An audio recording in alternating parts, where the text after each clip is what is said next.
아이가 유치원 가는데 스킨텍 어떻게 하죠?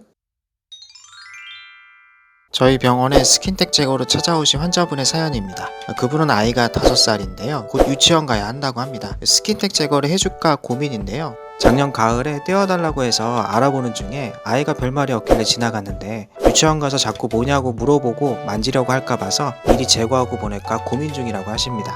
레이저로 뗀다고도 하고 자르고 꼬맨다고도 하는데요. 레이저는 깨끗하지 않은 것 같다고 말씀하셨는데요. 아는 분 아이가 초등학교 때 스킨텍 제거를 했었는데 그 자리에 표가 났다고 하시네요. 그래서 저희 병원에 스킨텍 제거로 찾아오셨습니다. 스킨텍은 신생아 100명 중에 1명꼴로 나타나는 선천성 기형입니다. 기저시라고 불리기도 하는데요. 기형이라고는 하지만 귀의 기능에는 크게 문제가 없어요. 혹처럼 달려있기도 하고요. 볼 쪽에 달려있는 경우도 있답니다. 지구 환경이 악화되면서 우리가 먹는 먹거리에 문제가 많아졌어요. 산모의 몸에 당연히 영향을 주고 있습니다. 또는 요즘은 결혼이 많이 늦어졌죠. 출산 시기가 늦어서 발생하기도 하는데요. 첫째 아이보다는 둘째 아이의 스킨텍이 흔히 발생하는 이유도 이와 같습니다. 혹시 아이가 스킨텍이 있다면 귀의 기능에는 문제가 없으니 걱정하지 마세요. 미용적인 아기 스킨텍 제거 수술로 귀젖을 없앨 수 있습니다. 아이가 스킨텍이 있으면 부모님들은 많이 슬퍼하시는데요. 어느 부모님은 아이가 태어나서 귀에 스킨텍이 달려있으니까 밤새 우셨다고 하십니다. 아이의 스킨텍은 귀에 기능적인 문제가 없다 하더라도 부모님들에게 고통을 안겨줍니다. 아이가 자라면서 남다른 귀 모양의 스트레스를 많이 받는 것이 걱정이고요. 학교에 가서 친구들에게 놀림을 받지 않을까 걱정이 됩니다. 스킨텍 수술을 결심했다 하더라도 부분 마취를 해야 할지 수면 마취를 해야 할지 걱정이 되는데요. GDS 성형외과의 김창원 원장님께서는 20년간 성형외과 전문의로 진료를 보고 계십니다. 아기 스킨텍 제거 수술을 오랜 기간 수술하시면서 다양한 노하우를 가지고 계신데요. 아기 환자의 경우에는 일반 환자와는 달리 세심한 주의와 작전이 필요합니다. GDS 성형외과는 아기 스킨텍 제거 수술은 부분 마취를 수술합니다. 아이가 마취 주사를 맞을 때 따끔하게 아픕니다. 잘 달래주셔서 재워주시면 부모님의 아이를 아는 채로 수술합니다. 아기 스킨텍 제거 수술 시기는 가장 이상적인 때는 100일 때 오시거나 아예 사람 말을 알아듣는 나이 때 오는 것이 좋답니다. 100일 때는 아기가 수술실에 대한 두려움이 없기 때문에 마취 주사를 맞은 후에 쉽게 재울 수 있어서 쉽고요. 사람 말을 알아듣는 나이 때 아이들은 아이의 동의를 얻어 수술을 진행할 수 있습니다. 좋아하는 유튜브를 보면서 부모님 손을 잡고 수술을 진행합니다. 그럼 좋아하는 과자를 주면서 달래면서 하기도 하고요. 수술실에 동반하는 부모님과 아이에게는 수술 장면이 보이지 않으니까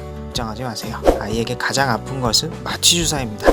아이를 잘 달랠 수 있는 작전을 부모님 협조해 주시면 수술이 쉽습니다. 스킨텍을 절개해서 떼어내고 안에 연골이 들어있는 경우 꼼꼼히 제거한 후에 봉합하게 됩니다. 수술 시간은 스킨텍 1개에 10분에서 20분 내외로 짧고 간단한 편에 속한답니다. 밴드를 봉해드립니다. 물이 들어가지 않게 잘 관리해 주셔야 하고요. 일주일 후에 실밥을 제거하고 2-3일 후에 물이 닿을 수 있습니다. 신생아의 경우 회복이 빠르기 때문에 다소 흔적이 남더라도 잘하면 사라지게 됩니다. 스킨텍 부위를 절제 후에 봉합하기 때문에 2-3개월간 다소 붉은기가 남을 수 있습니다. 아기 환자의 경우에는 환자 동의 얻는 게 수술에서 가장 중요합니다. 어른 환자와는 달리 아이들이기 때문에 달래주는 것이 관건인데요. 신생아의 경우 수술 스케줄을 아기가 낮잠 자는 시간대에 맞추는 것이 좋습니다.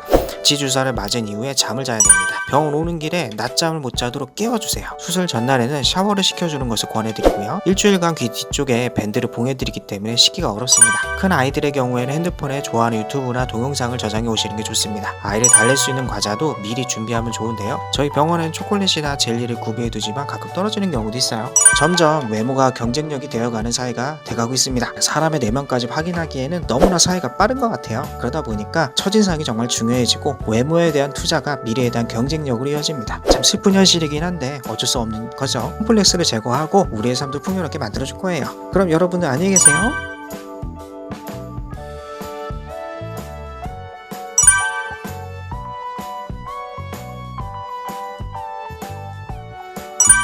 GDS 성형외과는 강남에 위치해 있습니다. 지하철 2호선으로 강남역에 내리셔서 10번 출구로 나오시면 되고요. 도보 2분 정도 걸으시면 파고다 어건 원진치과 그리고 화장품 가게가 보이실 거예요. 그 사이길로 들어서서 두 번째 입구로 오시면은 건물의 13층으로 오시면 됩니다. 내원전에 전화로 꼭 연락 부탁드립니다. 저희 예약해 주셔야 진료도 빠르고 저희도 편합니다. 꼭 연락 부탁드립니다.